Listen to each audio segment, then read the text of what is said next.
Welcome back to Cardcaptor Sakura Anime Review Part 14.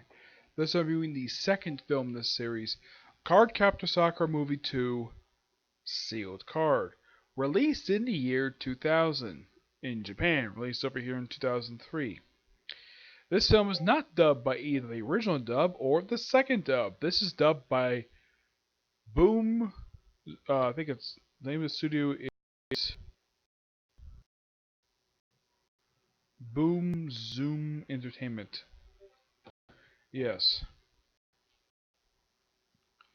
Now, from what I heard about this particular film, is that, well,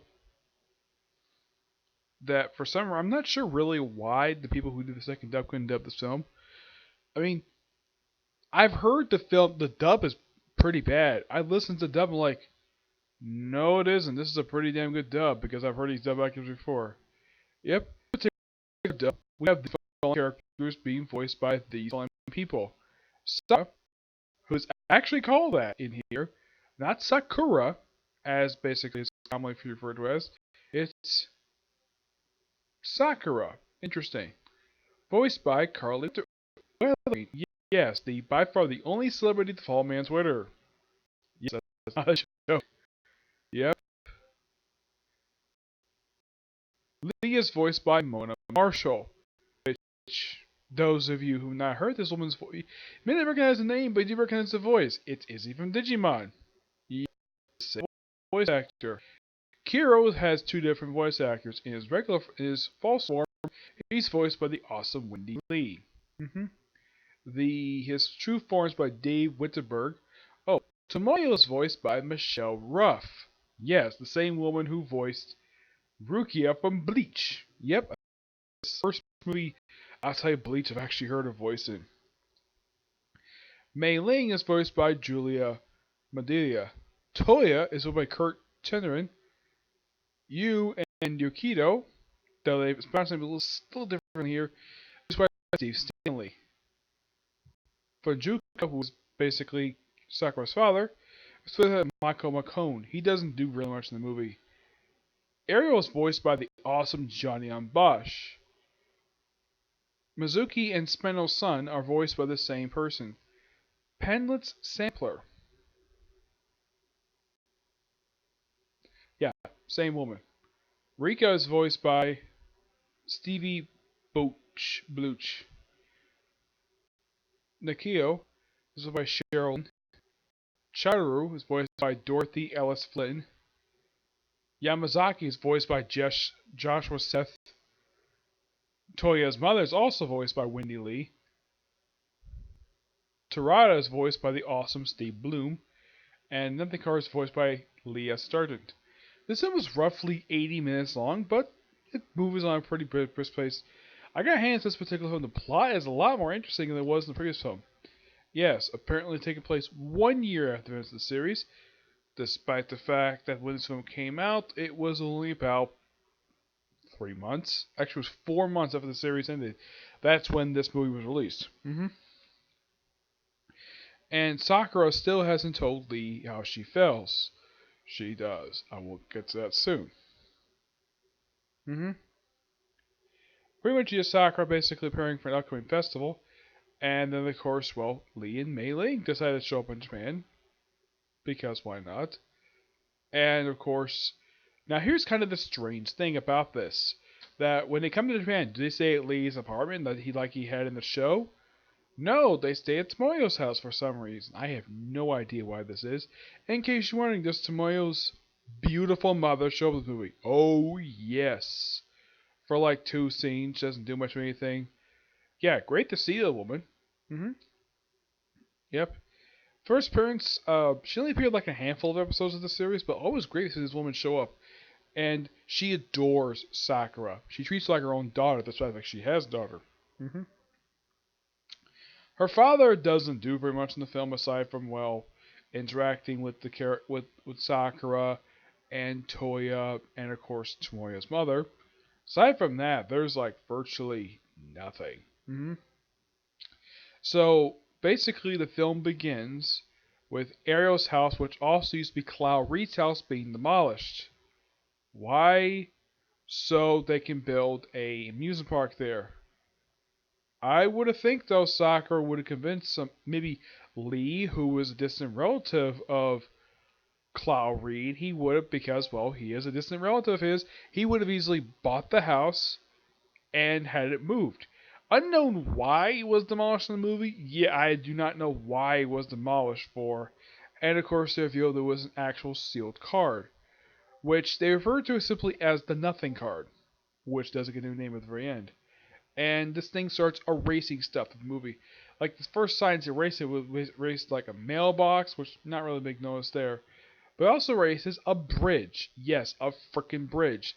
This particular bridge, it was a frequent sight in basically the opening titles of the series, and of course popped up several times in the show. As for why, my only guess is the reason why this was one of the targets of the Nothing card, as it's called, also referred to as a seal card, probably because the writers thought because this bridge was commonly seen in the show that this is where they probably noticed it. And of course, Sakura's cards also get taken away from her. Pretty much like all of them except for like two or three. Mm-hmm. Yep. And and throughout the movie, both Tomoyo and Mei Ling are trying to convince Sakura, find a ways for Sakura to confess her feelings to Lee. Which, like Lee in the show, there's a small gag in here of people interrupting her constantly. Yes, this happened about several times in the film. It wasn't like, let's say, big of an annoyance as it was in the show, but it's minor at best. At the end of the film, she does confess her feelings for him, but I'll get to that soon. And of course, she does have a chance to fight the Dante card a couple times in the movie. She's contacted by Ariel. Yes, Ariel, who he is a reincarnation of Cloud Reed. Of course, they don't have in the show about her father being another reincarnation of Cloud Reed. Yeah, unknown why they changed that forward, which is a little bizarre. And there's no scene, in case you're wondering, there's no scene in this film of Ariel transferring half his power into Sakura's father. There's nothing for that at all. And of course, in the anime, there's no note about Sakura's father have a striking resemblance to that, almost a spitting image of Cloud Reed. And Yukito's kind of the same way too. Yep. Yukio does talk to a little bit to Sakura about her feelings for somebody, and yeah, he kind of figures out it's probably for Lee. hmm Of course, like in the show, Toy and Lee do not get along at all. Nope. Yeah, so various stuff happens in the movie, and at one point, like when they have like the play building up to the movie. Yeah, this is one of two plot threads they have about the movie. This big play where Yamazaki was originally playing the play of the prince, and Sakura was playing the princess. And because the Nothing Guard attacked their school, of course, he put everybody to sleep, though the car got wore up pretty quickly. hmm Then, of course, well, Yamazaki got hurt somehow. I don't really know how he got hurt. He probably hurt got fallen to the ground. And then it's like, okay, have Lee take over the role for some reason. Yeah, I know. My only guess is because Lee is the only male character in the movie who's not Ariel. I mean, he's the only person who's the only named male character in Sakura's class. I'm sure there are others, but for some reason, Yamazaki and Lee are the only male characters who's actually got names. So why not? So they have the play, and then play was on pretty smoothly. Yep. Of course, you have before the play starts, you have Tomoyo, who actually, believe it or not, sings a song, and she's a damn good singer. I wouldn't be surprised though if somehow when she gets older she becomes like a singer. That or she becomes Sakura's basically camera woman. Like I don't know exactly what Sakura's dream is anyways because they don't exactly mention the show. I would say for Tomoyo just basically being with Sakura. Not basically sexually, no. Despite the fact Tomoyo does have feelings for her, Sakura doesn't have feelings for her, just really doesn't. Not really interested in her that way, just basically her best friend. And also her cousin. hmm Yep. Also, Tomoyo's beautiful mother did also record her doing the performance. And, well, We gotta record Sakura's performance as, well, princess. So, lucky enough, Tomoyo's mother decides to bring out a bunch of her bodyguards carrying TV cameras. Okay, these big, huge TV cameras. Now, I can understand how the heck she got these things because she's owns a fucking company, so it's perfectly natural for her to do this. Oh yes, definitely. Then of course the empty card, the nothing card attacks, and various people disappear, including like Tomoyo's mom and Sakura's dad disappear along with Toya. Yokido turns into you. They refer to my slightly different name here. I don't really know why this is. They just do.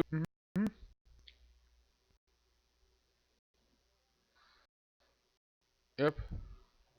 And of course, this is also the first time to refer to characters by their actual names, unlike in the original anime. Also, for some reason, Tomoyo, despite the fact that in the show she always refers to Sakura by her first name, here she's referred to as Miss Kishimoto for some reason. I don't know why, it's bizarre. Yeah, this is but quite awkward, to say the least. Heck, she refers to Tomoyo by her last name. Yet in the dub I watched, she generally did refer to by her first name. Unknown why she Miss. It's particularly odd.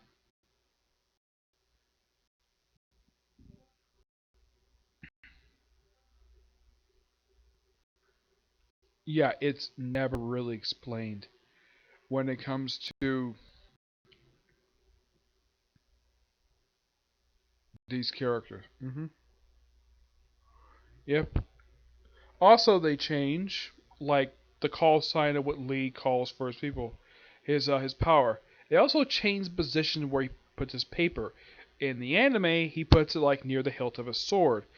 In the movie, he puts it in the middle of a sword. Now, originally in the show, he said, like, particularly, like wind, come to my aid, and later on in the show, they changed it to wind, assist, wind, help me, or God, thunder, help me. Here, it's like fire, go. It's like a different style of dialogue with this one. Yep. So yeah, they battle her like first music park, which doesn't go really much ways, and they battle second time, which caused a lot of destruction in this place. It also somehow brings to life a bunch of carousel horses. Like how they're able to block it. At one point, the Nothing card has got all the cards to about two or three, and of course, Sakura does finally get a chance to talk to her, and the Clo card and the Sakura cards actually agree with her that Nothing card what she's doing is wrong. For the way she's making people become friends is, well, kind of dumb. So she's basically about to convince her, and then look like she's about to turn to a Sakura card, and then Lee comes in. Yeah, he kind of disappeared at one point.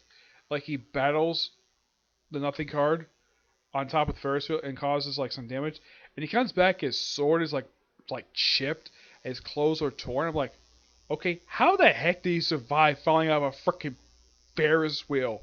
Yes, that is never explained in the film. Because normally that would kill somebody. Yes, he fought this thing on top of a Ferris wheel and he lived.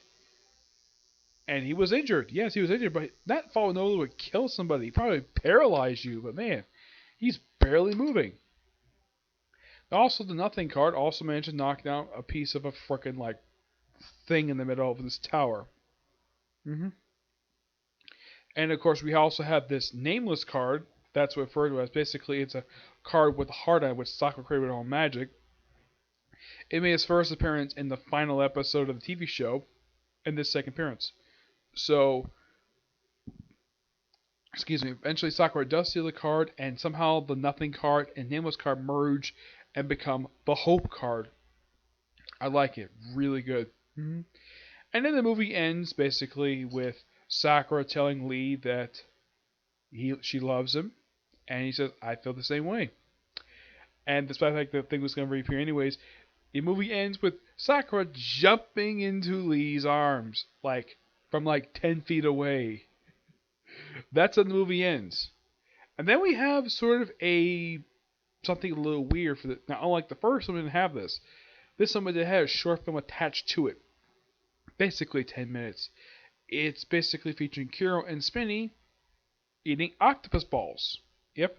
Yeah, you have Sakura, basically, you see all the characters. You see Sakura, Ariel, Lee, Tomoyo, and I think Mei Ling at Sakura's house is basically having tea. You hear their voices. You don't see a list move. Eventually, you see Sakura one at a time in the movie, in the short film. Also, the animation is different, unlike in the show.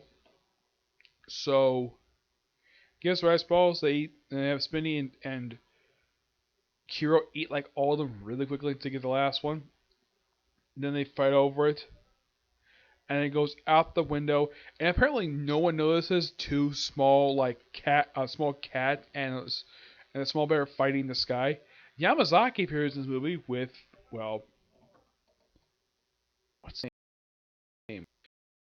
One who child is, and she apparently is in love with him. Hmm?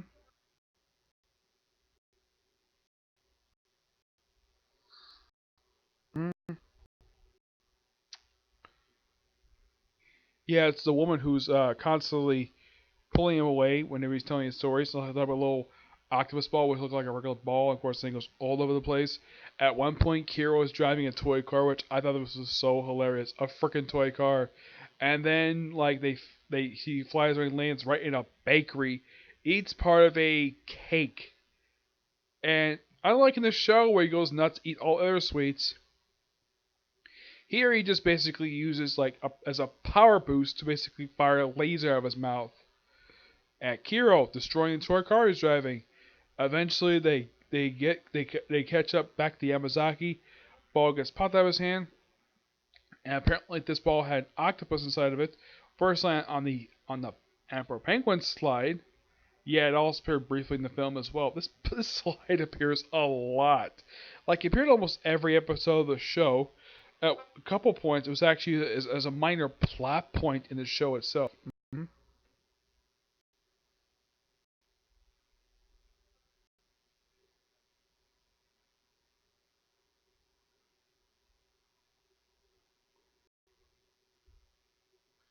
Yeah. Then the octopus piece basically gets knocked out of them and lands right in a bunch of like almost remade these little octopus balls, and then the movie goes back, and then the short ends with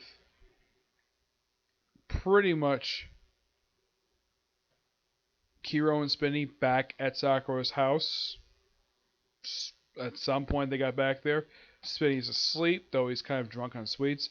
Kiro eats like more of these balls and leaves one for Spinny, and that's where the short ends. Hmm. The movie itself was really good. I love all the character stuff in here. Bit of funny stuff here and there.